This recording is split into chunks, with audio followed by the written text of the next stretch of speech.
આજે આપણે સાંભળીશું માં લક્ષ્મીના 18 પુત્રોના નામ। માં લક્ષ્મીના 18 પુત્રોના નામનો જાપ કરવાથી જીવનમાં પૈસાની તંગી દૂર થાય છે અને માં લક્ષ્મીની કૃપા પ્રાપ્ત થાય છે। ખાસ કરીને દર શુક્રવારે માં લક્ષ્મીજીના 18 પુત્રોના નામનો જાપ અવશ્ય કરવો જોઈએ।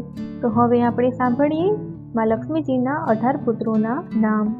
ઓમ દેવશકાય નમઃ, ઓમ ચિકલિતાય નમઃ, ઓમ આનંદાય નમઃ, ઓમ કદરમાય નમઃ, ઓમ શ્રીપ્રદાય નમઃ, ઓમ જાતવેદાય નમઃ, ઓમ અનુરાગાય નમઃ, ઓમ સંવાદાય નમઃ, ઓમ વિજયાય નમઃ, ઓમ વલ્લભાય નમઃ, ઓમ મદાય નમઃ, ઓમ હર્ષાય નમઃ, ઓમ બલાય નમઃ, ઓમ તેજસે નમઃ, ઓમ દમકાય નમઃ, ઓમ સલીલાય નમઃ, ઓમ ગુગુલાય નમઃ, ઓમ કરુણટકાય નમઃ।